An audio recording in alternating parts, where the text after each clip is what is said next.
Esto es Fotohobby, un espacio para platicar sobre diversos temas relacionados con fotografía desde la perspectiva de un fotógrafo aficionado.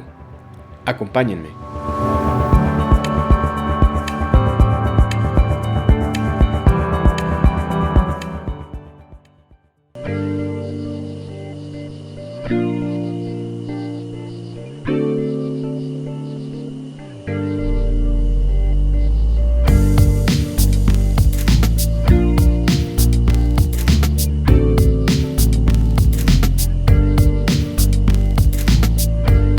¿Qué tal, Alberto?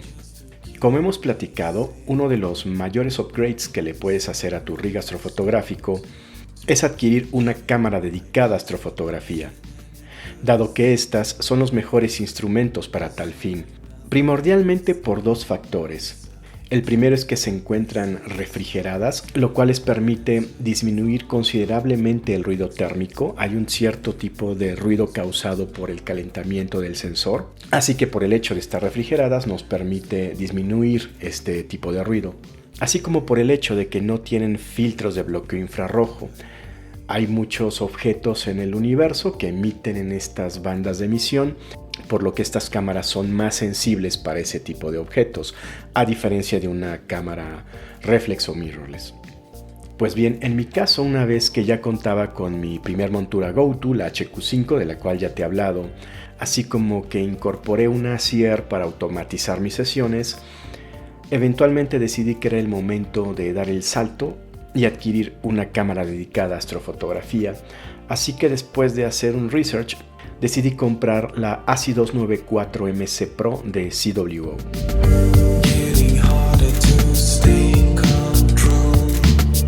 Pues bien, esta cámara tiene un sensor de tamaño 4/3. En el mundo de las cámaras dedicadas a astrofotografía hay una gran variedad de tamaños de sensores, desde por ahí de 1 pulgada hasta formato medio. Intrínsecamente ningún tamaño de sensor es mejor que otro.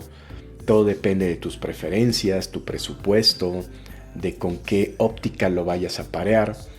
Sin embargo, los sensores demasiado chicos tienen el tema de que tienen un gran factor de recorte. Recuerda que el tamaño del sensor determina su factor de recorte y este a su vez determina el factor de multiplicación que vas a obtener dada una focal determinada. Es decir, entre más pequeño sea el sensor y su factor de recorte sea mayor, una misma focal te va a dar un efecto de mayor zoom, de mayor acercamiento. Y esto te puede convenir o no. En mi caso, para mi gusto, los sensores más chicos tienen la cuestión de que, debido precisamente a su gran factor de recorte, resulta difícil enmarcar en un solo shot objetos grandes con estos sensores, puesto que al tener tal factor de magnificación, necesitarías hacer mosaicos, en fin, técnicas más complejas. Por otra parte, los sensores grandes, tipo full frame o mayores, tienen el tema de que, aparte de ser más caros, al ser físicamente más grandes, te obligan a que tu óptica tenga una mayor corrección, puesto que al tener que iluminar una mayor superficie, tenemos que lograr que esa óptica se encuentre adecuadamente corregida en una mayor superficie. Y esto hace que generalmente nos tengamos que mover a marcas premium. En fin, por estas razones, desde mi punto de vista, los tamaños de sensor más convenientes, llamémoslo así, son los 4/3 y APS-C. Pero incluso el APS-C resulta un sensor muy grande para ciertos telescopios o ciertas configuraciones. Así que por esto considero que el 4/3 es el sensor más, digamos, universal, puesto que cualquier telescopio te lo va a soportar. Por esta razón lo considero muy conveniente. De igual forma, este sensor es a color. Como te he comentado, las cámaras monocromáticas, si bien son mejores para astrofotografía, puesto que son más sensibles, la astrofotografía con cámara mono realmente es mucho más cara y compleja, por lo que lo más conveniente es que tu primer cámara dedicada sea a color para no complicarte demasiado la vida. De igual forma, como te comenté, se encuentra refrigerada, por lo que te permite bajar considerablemente su temperatura, por ahí de 35 grados. Por otra parte, tiene una resolución de 11 megapíxeles con un pixel size de 4.6 micras. Y este dato impacta en la resolución óptica de tu sistema. Ya te voy a hablar un poco más adelante en otro episodio acerca de este tema, pero por ahora quedémonos con que este tamaño de píxel resulta bastante versátil. Tiene una eficiencia cuántica del 75% y un full well de 63.000. De estas características ya te hablé en episodios anteriores.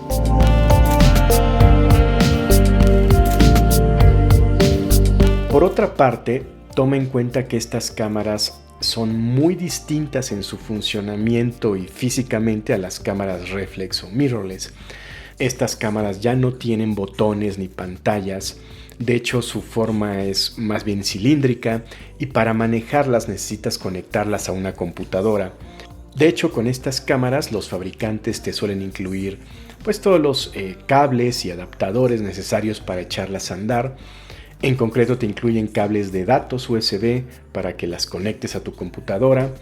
Y de igual forma estas cámaras en concreto tienen dos conectores USB a los cuales les puedes conectar accesorios no tan demandantes en cuanto a datos o energía como enfocadores o ruedas de filtros.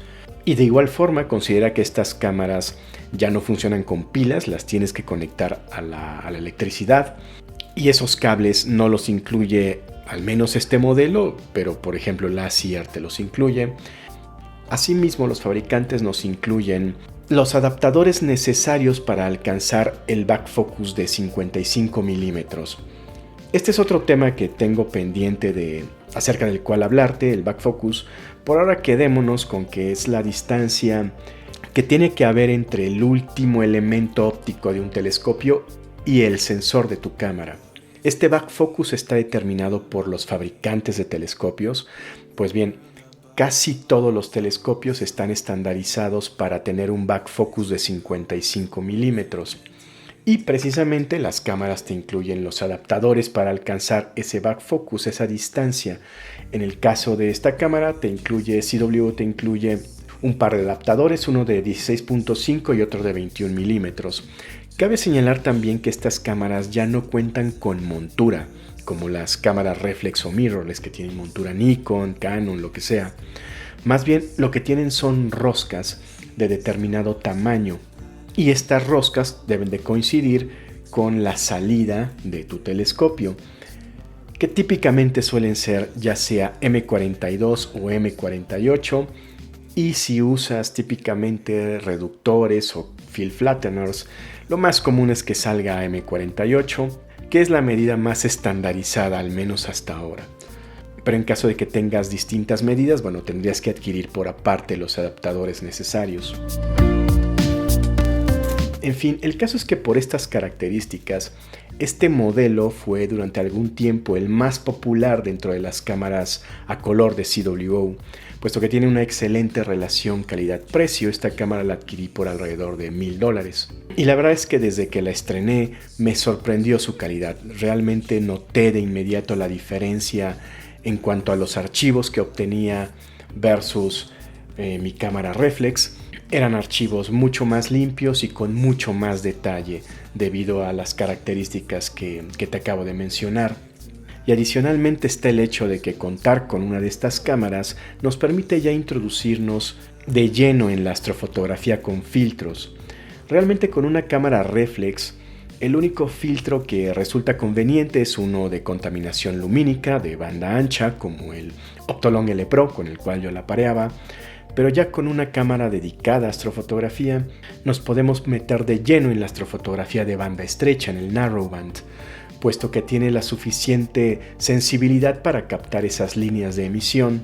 Cabe señalar que los filtros de narrowband suelen ser muy restrictivos, por lo que no resulta conveniente usarlos con cámaras reflex, puesto que aunado a que estas cámaras son más cegatonas, pues al parearlas con filtros tan restrictivos no vamos a lograr casi nada. En cambio, con una cámara dedicada podemos sacarle todo el jugo a la astrofotografía con filtros de banda estrecha.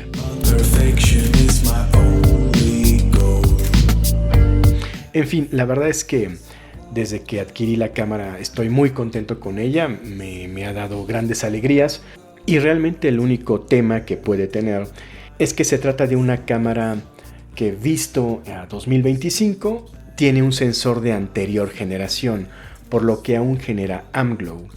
El AmGlow es una especie de resplandor, de brillo artificial que genera el sensor y que capta tu cámara en las fotografías, generalmente en las orillas de la fotografía, de las imágenes. Y este resplandor está causado por la electrónica de la cámara, por cómo funcionan los sensores. Sin embargo, este defecto lo eliminas fácilmente con tomas de calibración, en concreto con flats calibrados con dark flats. En esta cámara no se recomienda el uso de bayas, sino más bien la toma de dark flats. Los dark flats son tomas con los mismos settings que tus flats, simplemente con la óptica tapada, y la diferencia es que previo al stacking calibras tus flats con tus dark flats, y al stacking únicamente llegas con 3 tipos de archivos: tus lights, tus darks y tus flats calibrados. No utilizas bayas. Y haciendo este procedimiento no vas a tener ningún problema. Yo nunca he tenido ningún problema con esta cámara y los filtros con los que la he usado. Como te comento, el L Pro, el L Extreme, en fin.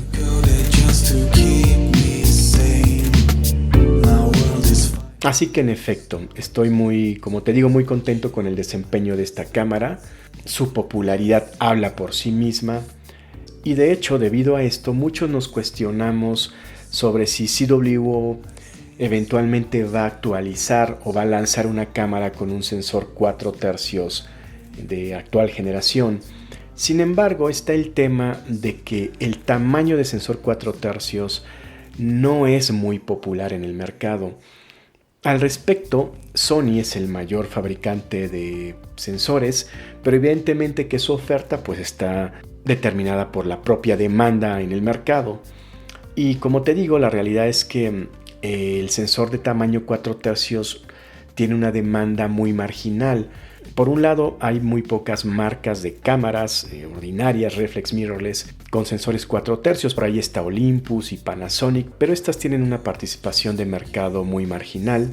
Por ahí entiendo que también DJI vende algún dron con una cámara 4 tercios, pero de nuevo, sigue siendo una demanda muy marginal, por lo que no queda claro que Sony mismo vaya a lanzar un sensor 4 tercios más actualizado, al menos no en el corto plazo. De hecho, entiendo que la versión monocromática de la 294 ni siquiera incorpora un sensor, digamos, comercialmente disponible. Entiendo que tenía o tiene más bien usos industriales. En fin, el caso es que esta cámara sigue siendo el modelo actual 4 tercios de CWO. Y la verdad es que a pesar de ya tener varios años en el mercado y, como te digo, ser de una generación anterior, sigue siendo una cámara totalmente capaz, una opción totalmente válida con la que estoy muy contento, con la que, como te explico, haciendo los pasos de calibración adecuados no vas a tener ningún problema. Te va a dar, por el contrario, una gran calidad de imagen, mucha sensibilidad, por lo que sin lugar a dudas te la recomiendo ampliamente.